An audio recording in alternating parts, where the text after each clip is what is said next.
안녕하십니까. 웅비의 5월 마지막 시황입니다.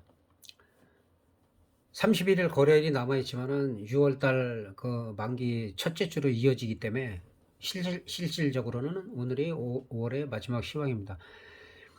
지난주 미국 시장은 이 윗꼬리가 테이퍼링 영향이다 라는 말씀을 드렸고, 그 영향이 완전히 가시지가 않았어요. 계속 윗꼬리가 달리는 모습이기 때문에 강력하게 그 전고점을 돌파하기 위해서는 이런 부분이 좀 해소가 돼야 되고, 그 미국의 각종 경제 지표들이 갑자기 좋아진다든가 그러면 테이퍼링 얘기가 나올 수밖에 없기 때문에 그런 부분을 염두에 두시면서 매매하시면 좋을 것 같고, 오히려 다음 주 초반은 약간 횡보를 걸쳐서 33,000 선하고 34,300, 그 다음에 34,000선이 지지가 되면 다시 한번 전고점 향해서 미국은 돌파할 수 있는 그런 자리를 만들고 있습니다. 우리 시장도 지난주보다는 조금 좋았지만은 아직까지도 완전하게 그 시장 흐름을 바꿔놓지 못하고 있어요. 다행인 것은 저점을 계속 높여가고 있다는 거, 저점을 계속 높여갖고 조금씩 올라가고 있다는 거. 그래서 일단은 우리 시장 같은 경우는 3140 정도, 3140이 지켜지면 괜찮고, 지금 이 자리가 3200선인데 3200 위에서 안착이 돼야지 그 다음에 올해의 고점 부분까지도 갈 수가 있고, 그 다음에 작년 고점을 돌파하느냐 여부에 따라서 시장 흐름이 바뀔 수 있습니다. 그리고 우리 시장이 만약에 첫 번째 3220, 그 다음에 3266, 작년 고점, 올해 고점 부분까지로 계속 다음 주나 만기까지 간다면 콜 쪽에서는 중박 이상이 터질 수가 있겠죠. 연속적으로 가야지 올라갔다 조정받았다 하면은 배당이 크게 나오지 않습니다. 그래서 일단은 3200선에 안착하는 게 중요하다. 그리고 아직까지는 우리 시장의 공매도 영향은 뭐 현재로서는 크지 않다라고 보고 있고, 그다음에 이제 미국의 테이퍼링이냐 금리 인상 그런 부분들이 아직 악재로 남아 있기 때문에 완전히 해소가 되지 않은 상황입니다. 그리고 선물 옵션도 이 대각선의 끄트머리 살짝 타치를 했죠. 이 부분이 한 428 정도인데, 선물도 마찬가지로 428 위로 가느냐, 428을 못 가고 다시 밀리느냐. 밀리면은 다시 418 정도까지는 밀릴 수가 있고, 상승을 하게 되면 428 위에 안착이 되면은 435 올해 고점을 향해서 갈 수도 있습니다. 그럼 여기서 한 7포인트 정도인데, 7포인트 정도면은 이게 만기 전으로 터지면은 만기 전주나 만기주 그때 나오면 연속적으로 이 정도까지만 올라간다 해도 7포인트 정도면은 한 500%에서 700% 정도 콜옵션에서 나올 수가 있고, 반대로 다음 주에 418까지 밀린다고 하면은 이 또한 풋옵션에서 그 정도 수익률이 나올 수가 있습니다. 그래서 428을 안착을 하느냐, 여기를 올라갔다가도 윗꼬리 맞고 다시 떨어지느냐, 그 부분이 중요하다고 볼 수 있습니다. 그리고 현재 옵션 가격은 425를 살짝 넘기 때문에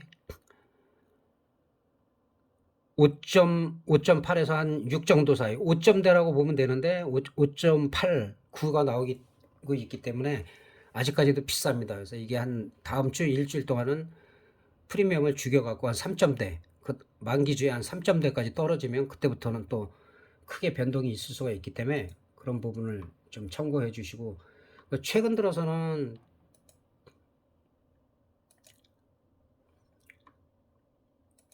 콜옵션이 한 이틀 사이에 올라가긴 했지만 100%가 안 올라갔어요. 선물은 한 7포인트가 움직였는데, 이게 만기주나 만기 전날, 만기날 그때 같으면 7포인트 정도면은 1000% 이상이 터지는 흐름인데 계속 올라가는 게 아니죠. 계속 조정을 받으면서 올라가기 때문에 이게 프리미엄을 죽이는 단계이기 때문에 아직까지도 그렇게 큰 수익률이 나올 수가 없다.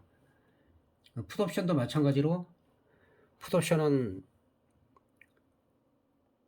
계속 지속적으로 지금 빼고 있고, 그렇다고 콜옵션도 뭐 마냥 300% 400% 급등하는 게 아니기 때문에 현재로서는 옵션으로 수익이 내기가 쉽지가 않다는 거.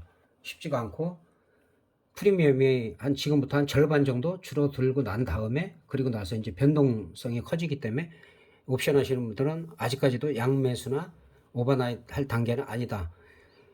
지난달에도 양매수 할 타임이다 했는데 거기서 터졌죠. 양매수 제대로 하시고 며칠을 보유하고 있으면. 근데 양매수도 자금력이 있어야지 양매수를 할 수 있는 거지. 자금력 없어갖고 애매할 때는 양매수를 풀베팅을 하면은 상당히 위험하다는 거. 그런 점을 말씀드리고, 그 다음에 주식 몇 종목을 살펴보겠습니다.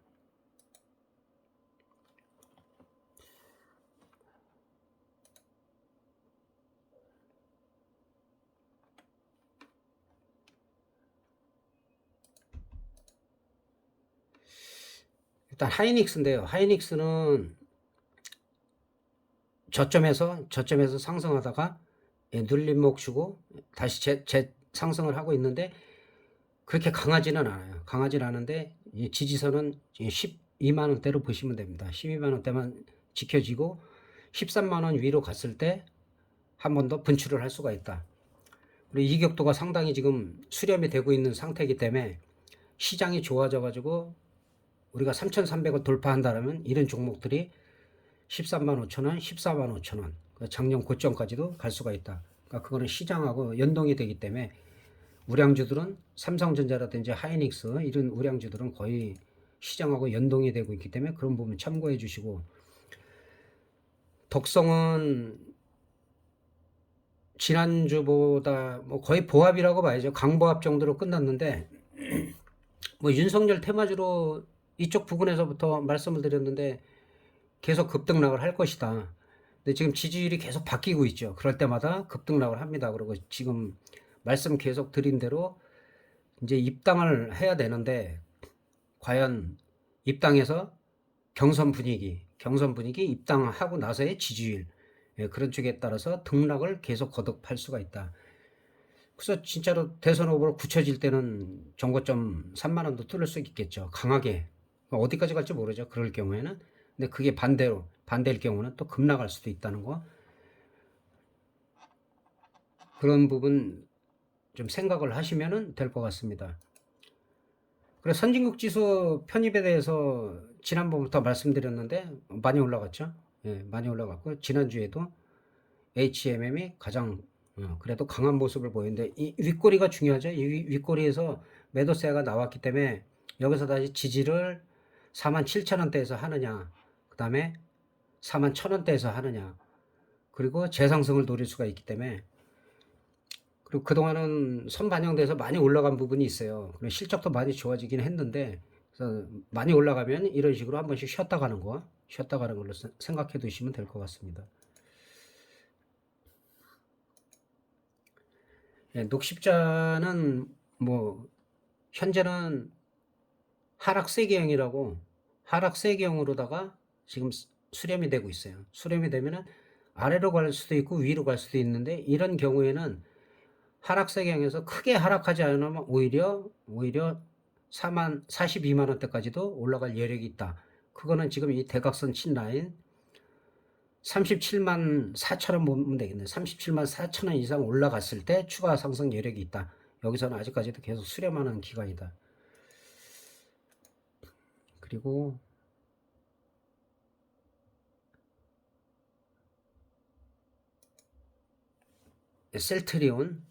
셀트리온도 이 저점에서는 올라가고 있는데 횡보라고 보면 되겠죠. 예, 횡보를 잘하고 있고, 마찬가지로 이 라인 28만 원 위로 올라가야지 그 다음에 29만 6천 원, 그 다음에 32만 원대까지도 갈 수가 있지만 아직까지는 계속 수렴하는 단계다.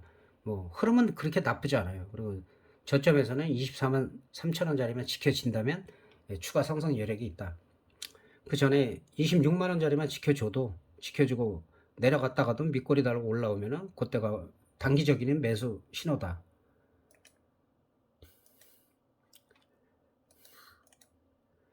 카카오는 뭐 늘 말씀드리지만은 지난주보다도 그래도 요즘 분위기 치고는 잘 올라갔죠. 그리고 오늘은 뭐 음봉이 나오긴 했는데 이 음봉은 그렇게 나쁘지가 않은 음봉이기 때문에 지금으로서는 11만 5천 원짜리만 지켜지면 11만 그 밑에는 11만 원대 이 자리만 지켜지고 그다음에 여기는 요 전고점 이 전고점은 뚫었었죠. 그리고 12만 5천 원에서 살짝 눌리는 거기 때문에 이거는 12만 5천 원짜리를 돌파를 하면 전고점을 충분히 노릴 수가 있다. 밀리더라도 이런 종목들은 분할로 매수해도 좋다. 이 부분에 또 말씀드렸죠. 나눠서 이 자리에서 나눠서 분할 매수하면 충분히 이 정도의 수익을 올릴 수가 있습니다. 그리고 마지막으로 삼성전자. 삼성전자는 뭐 계속 8만 전자에서 놀고 있네요. 예. 살짝 8만 원 이탈했다가 8만 원만 이탈하지 않으면 이 자리만 7만 8천 원짜리 7만 8천 원짜리가 내려왔더라도 밑꼬리 달고 올라가면은 그때 가서는 단기적인 매수 시점이고 그리고 코스피가 전체적으로 분위기가 좋아서 상승할 때 정고점을 돌파하고 3,300을 넘어갈 때 이런 종목들이 충분히 갈 수가 있다. 86,000원, 9만원, 그 다음에 95,000원 이상도 갈 수가 있다. 그러니까 지금은 아직까지는 테이퍼링이던 그런 문제들이 해소가 안 됐기 때문에 그런 부분을 해소가 되면 공매도 영향은 거의 끝났다고 보고 그리고 갑작스런 돌발 변수만 없으면 괜찮을 것 같아요. 그 다음에 일단 코로나 백신 접종한 분들이 뭐 초반에는 그 기저질환이 있으신 분들이 좀 사망하는 사례가 있어가지고 좀 불안해했는데 갈수록 좀 안정적으로 돼가는 것 같아요. 그래서 그런 악재도 좀 해소가 되는 것 같고 그리고 참고적으로 작년부터 제가 비트코인이나 가상화폐는 좀 조심을 해야 된다라고 계속 말씀을 드렸는데 지금 비트코인이 고점에서 거의 한 반토막 났죠. 반토막 났고 가상화폐 투자자들이 그 주리나들이 많이 갔는데 많이 손실을 보고 있어요. 거기다가 중국 같은 경우는 그 2년 전에 시진핑이가 그 불법으로 가상화폐를 규정하면서 비트코인이 급락을 했었고 그리고 이제 조용하다가 중국에서도 가상화폐 쪽을 거래하는 사람들이 많이 늘어나고 피해자가 늘어나다 보니까 다시 한번 강조를 했죠. 불법이고 단속을 한다고. 그리고 우리 시장도 마찬가지로 아직까지 우리 시장이 20개 거래소가 되는 데서 단 한 군데도 정부에서 인정하는 조건을 충족한 데가 한 군데도 없어요. 그래서 그렇게 될 경우에 9월 달에 20개 전부를 폐쇄할 수도 있다. 금감위원장이 발표를 했죠. 그 이후로다가 우리 시장도 중국의 영향도 있지만은 상대적으로 가상화폐의 과열이 지금 상당히 침체되고 있는 상태예요. 그리고 우리나라 같은 경우는 규제입니다. 중국은 불법, 말레이시아나 뭐 이런 데 같은 경우는 합법으로 된 데도 있는데 우리나라 같은 경우는 규제예요. 규제. 그러니까 개인이 자기가 뭐 업비트든지 빗썸이든지 그런 거래소에 가서 매매를 하는 것은 뭐 문제가 안 돼요. 근데 지금 크게 문제가 되는 게 뭐냐면 다단계가 지금 엄청나게 많아요. 다단계가 그 변칙적인 그 다단계가 뭐 얼마를 투자하면 가상화폐를 얼마를 주고 또 얼마를 투자하면 얼마를 주고 그러니까 현금을 돌려줘야 되는데 현금을 뺄 수가 없고 계속 수량을 늘려가는다가 갑자기 플로팸이 이 정지가 되면 그러면은 큰 피해를 봅니다. 그래서 건전하게 그걸 노력하는 데도 있어요. 저도 알고 있고 그런데 제가 아는 주변 사람들도 그런 걸 손을 댔다가 큰 손실을 본 사람도 많아요. 근데 얼마 전에도 1조 사기가 적발이 돼서 구속이 됐는데 회수 금액은 뭐 한 2천억도 안 되는 것 같아요. 1조 이상이 지금 피해를 본 사례가 있고 실질적으로 뭐 수백억 뭐 천억대 그런 사기가 많습니다. 그게 왜 사기냐면 돈을 얼마 넣으면 이게 얼마까지 간다 그런 식으로다가 투자 유치를 하는 거 다 불법입니다. 전부 다 예외 없이.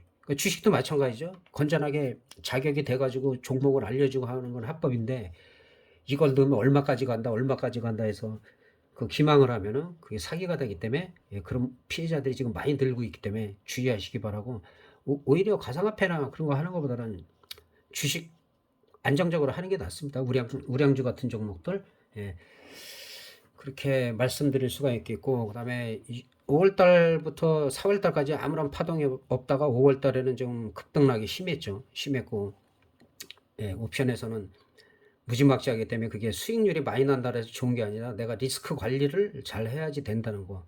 그래서 그렇지 않으면은 옵션에서 모든 것을 잃기 때문에 자금 여력이 있으면 선물을 하시라는 거. 근데 잘 모르시는 분들이 선물 옵션이 파생이기 때문에 같다고 위험성이 같다고 하는데 선물은 그 예를 들어서 다 날아가는 게 없기 때문에 옵션하고는 좀 다릅니다. 그래서 좀 차트 제대로 보고 분석 제대로 하시는 분들은 그 주식 꾸준히 잘 하시는 분들은 옵션은 하지 마시고 옵션은 위험하기 때문에 어떤 확실한 뭐 멘토가 있다든가 그런 몰라도 그냥 막 하시면 안 됩니다. 근데 선물 같은 경우는 주식 잘 하시는 분들은 선물은 하셔도 괜찮아요.